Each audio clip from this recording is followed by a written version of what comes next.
जय श्री कृष्ण, जय श्री कृष्ण, जय श्री कृष्ण हरे, जय श्री कृष्ण, जय श्री कृष्ण, जय श्री कृष्ण। नमस्कार दोस्तों, स्वागत है सभी लोगों का आपके अपने चैनल भारतीय ब्लॉगर में। हमेशा यही सुनते आ रहे हैं कि युग परिवर्तन हो गया है, विनाश नहीं आ रहा। हर एक के मन में एक ही बात आ रही है कि कब होगा इस पृथ्वी के ऊपर विनाश, कब महाप्रलय आएगी, कब दुनिया के अंदर एक ऐसा ये कहिए कि तूफान, सुनामी या बड़ा भूकंप आएगा जिसके अंदर करोड़ों और लाखों लोगों एक चुटकियों के समय के अंदर मारे जाएंगे। बार बार मन के अंदर उठने वाला यही एक प्रश्न जो चारों ओर घूमता हुआ नज़र आ रहा है, और ख़ास तौर के ऊपर इस टाइम में सोशल मीडिया प्लेटफॉर्म के ज़माने में कुछ ज़्यादा ही चर्चित विषय बन गया है। तो एक ऐसा समय जिसकी चर्चा हर कोई कर रहा है। हमने भी कहा कि युग परिवर्तन का, प्राकृतिक युग परिवर्तन का द्वितीय चरण आरंभ हो गया है, लेकिन वो बड़ा भूकंप तो अभी तक नहीं आया। तो क्यों नहीं आया, कब आ सकता है, किस प्रकार से घटनाक्रम जन्म ले रहे हैं, आज इसी विषय के ऊपर सारी जानकारी मैं आप लोगों को दूंगा। उम्मीद करूंगा जानकारी अच्छी लगेगी, क्योंकि इस जानकारी को प्राप्त करने के लिए बहुत सारे वेदों के अंदर से खोज करके बातें निकाली गई हैं। और ये जानकारी एक ऐसी जानकारी है जो हर कोई ये तो बोल देता है कि विनाश हो रहा है, धर्मयुग की स्थापना हो रही है, कलयुग का अंत हो रहा है, लेकिन कोई ये नहीं बताता कि ये इतना लंबा क्यों चल गया है। ये तो 2019 में हो जाना था, 2021 में हो जाना था, माया सभ्यता के अनुसार 2012 में हो जाना था, लेकिन बार बार एक ही बात दोहराई जा रही है, लेकिन वो डेट पास नहीं आ रही है। तो क्यों नहीं आ रही है, आज इसी के विषय के अंदर बातें करेंगे। तो अगर वीडियो अच्छा लगे तो जल्दी से हमारे चैनल को सब्सक्राइब कर लीजिए, हम लोगों को सपोर्ट कीजिए, वीडियो को लाइक करते हुए शेयर कीजिए, ताकि वेदों पर आधारित ये जानकारी बहुत सारे लोगों तक पहुंचाइए, उनके भी मन में उठने वाले प्रश्नों का जवाब इस वीडियो के माध्यम से मिले और वो भी इस विषय में संपूर्ण जानकारी ले पाए। अगर मैं बात करता हूं सुत्त संहिता की, तो ध्यान से सुनिएगा।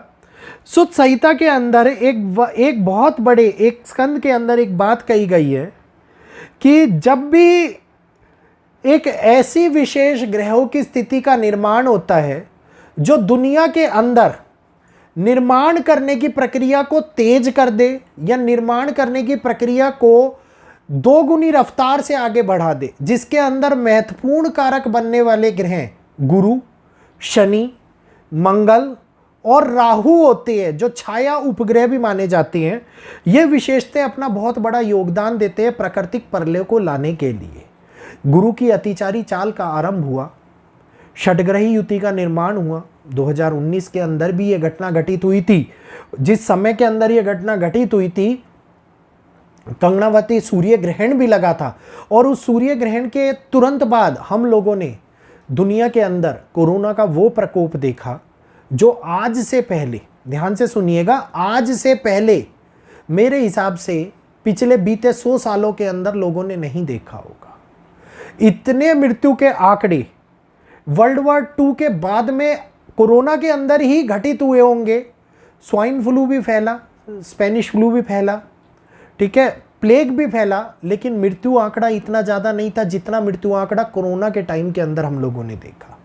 उससे हम आगे बढ़े, थोड़ा सा ही आगे बढ़े। आगे बढ़ने के बाद में ग्रहों ने फिर से एक श्रृंखला का निर्माण किया, जिसमें रशिया और यूक्रेन का युद्ध का जन्म हुआ। इजराइल और गाजा का युद्ध जो बहुत लंबे टाइम से चल रहा था, कितने बच्चे, कितने जवान, कितने लोग मारे गए, इनकी गणना भी अभी तक नहीं हो रही है। और ये युद्ध प्रारंभिक तौर के ऊपर चले ही जा रहा है। इसके बाद में अलग अलग युद्धों का निर्माण जरूर होता जा रहा है, अलग अलग पैमाने पे, अलग अलग मुहानों के ऊपर युद्ध खुलते जा रहे हैं, लेकिन फिर भी विनाश नहीं आ रहा, फिर भी परमाणु बम नहीं गिर रहा। बार बार मीडिया के अंदर कल गिरेगा, परसों गिरेगा सुन के कान थक गए हैं, लेकिन अभी तक वर्ल्ड वॉर 3 नहीं हुआ है और ना ही न्यूक्लियर वेपन का उपयोग हुआ है। तो इस समय के अंदर जो ये विनाश लीला ग्रहों ने आरंभ करी है, ये एक छोटी प्रक्रिया नहीं है। अब आप कहोगे कि 2030 तक ये हो जाना था, तो ये एक भ्रम की उत्पत्ति है कि 2030 तक हो जाना था। ये एक छोटी प्रक्रिया नहीं है, ये एक लंबे तौर के ऊपर हो ही जाने वाली प्रक्रिया है। क्योंकि जब श्री राम का जन्म हुआ था तो सुनने में आता है कि रावण की आयु, अगर मैं बात करता हूँ जो पॉसिबली हमारी जितने भी वेदों के अंदर जो अध्ययन करे हुए बड़े लोगों ने, जितने ज्ञानवर्धी लोग जो थे उन्होंने किया, उसमें वो बताते हैं कि 40,000 वर्ष की आयु थी रावण की। लेकिन अगर मैं वहीं पर बात करता हूँ भागवत पुराण की, तो श्रीमद् भागवत पुराण के अंदर कहा जाता है कि 11,000 वर्ष की आयु थी रावण की जिस समय के अंदर उसकी मृत्यु हुई। और यहीं पर वाल्मीकि रामायण के अंदर 1000 वर्षों की आयु बताई गई है।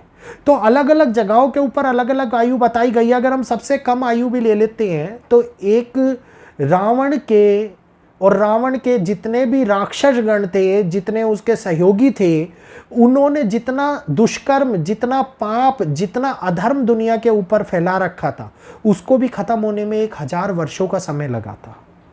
इससे आगे अगर हम बात करते हैं, क्योंकि उस टाइम के अंदर बात थी कि त्रेता युग चल रहा था, जब आगे बढ़े तो द्वापर युग आया। वेदों के अंदर द्वापर युग का बड़ा ही स्वर्णिम रूप से वर्णन किया गया है, जिसमें महाभारत की चर्चा को आज के युद्ध के समय से हम जोड़ करके देख रहे हैं।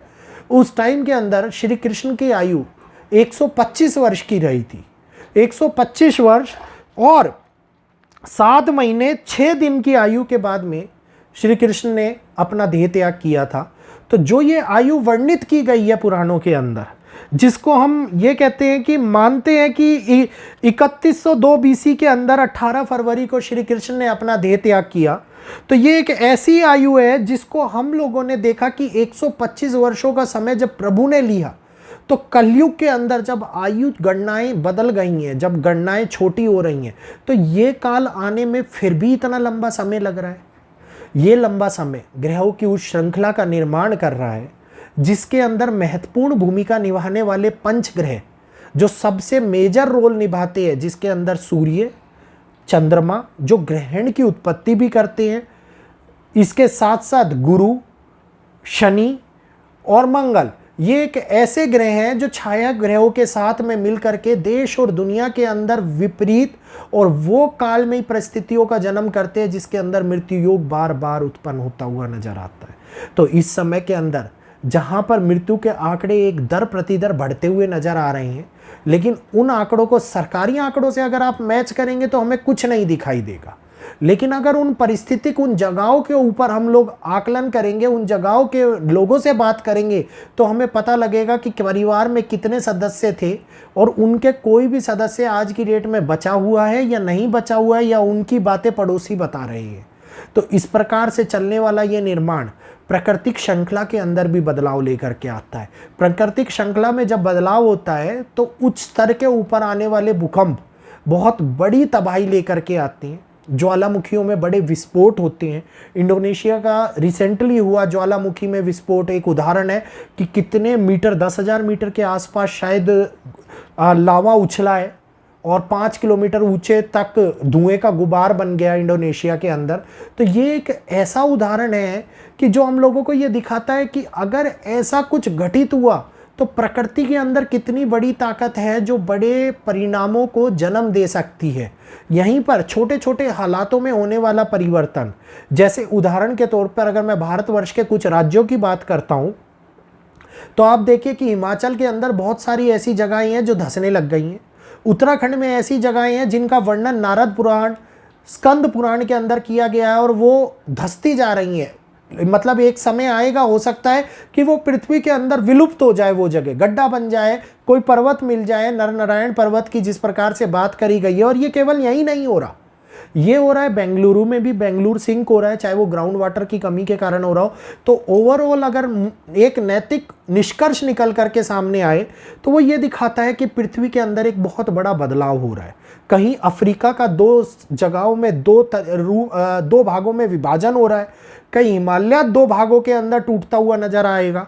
तो यही एक वो परिणाम है जो महाविनाश की शुरुआत के प्रारंभिक लक्षणों को दिखाते हैं। इन प्रारंभिक लक्षणों के अंदर ज़्यादा लंबा समय तो नहीं लगने वाला, लेकिन अगर हम इन प्रारंभिक लक्षणों से अपने आप को जोड़ करके देखें तब भी तकरीबन 20 से 30 साल या 40 साल का समय अब बनी हुई ग्रहिक श्रृंखला के आधार पर आगे बहुत बड़ा चेंज लेकर के आ सकता है। उस समय के अंदर भी संपूर्ण वैश्विक जगत के अंदर महामारी या फिर किसी बड़ी त्रासदी के कारण पूर्ण जीव जगत का अंत नहीं हो जाएगा। इंटरनेट हो सकता है चलता रहे, कोई नई टेक्नोलॉजी आ जाए एक दूसरे के साथ में मिलने के तरह। जिस तरीके से हम बड़ी स्काई-फाई फिल्में देखते हैं जो साइंस टेक्नोलॉजी के ऊपर निर्भर होती हैं, उनमें दिखाते हैं कि किस प्रकार से उड़न तश्तरियाँ चल रही हैं, सूरज नहीं निकल रहा, किस प्रकार से लोग एक दूसरे से टेलीपैथी के माध्यम से बात कर रहे हैं और वो टेलीपैथी यंत्र प्रणाली के माध्यम से है, कोई ज्ञान या किसी योग साधना के माध्यम से नहीं है।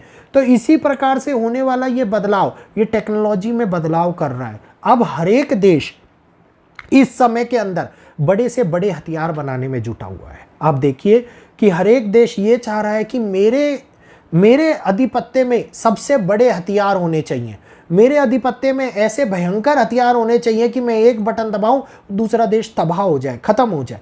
ऐसे हथियार होने चाहिए कि अगर मैं चला दूं तो उसे पता ही नहीं लगे और वो ध्वस्त हो जाए। तो यहीं पर बुद्धिजीवों के अंदर हो रहा बदलाव हम लोगों को एक नए युग परिवर्तन की प्रतिभा को दिखाता है, एक उस आभा को दिखाता है जिसको हम समझ नहीं पा रहे हैं। वो विनाश के निर्माण की शुरुआत है जिसके अंदर प्रारंभिक तौर पर होने वाला बदलाव हम लोगों को आगे आने वाले टाइम के अंदर देखने को मिलने वाला है। तो आप ये मत समझिए कि विनाश नहीं हो रहा है, विनाश ऑलरेडी आरंभ हो चुका है। बस फर्क इतना है कि विनाश की प्रक्रिया एक धीमी प्रक्रिया है जो धीमी गति से चल रही है, और ये धीमी गति से चलती प्रक्रिया उस निर्माण को जन्म दे रही है जिसको महाविनाश आने के टाइम के साथ जोड़ा जा सकता है। तो उम्मीद करूंगा वेदों पर आधारित ये वीडियो, हमारे पुराणों पर आधारित ये वीडियो आप लोगों को पसंद आया होगा। जो जानकारी स्कंद पुराण, नारद पुराण, श्रीमद् भागवत पुराण से ली गई है वो आप लोगों को पसंद आई होगी, और ऐसी ही जानकारी मैं आप लोगों के सामने लेकर के आता रहूँगा।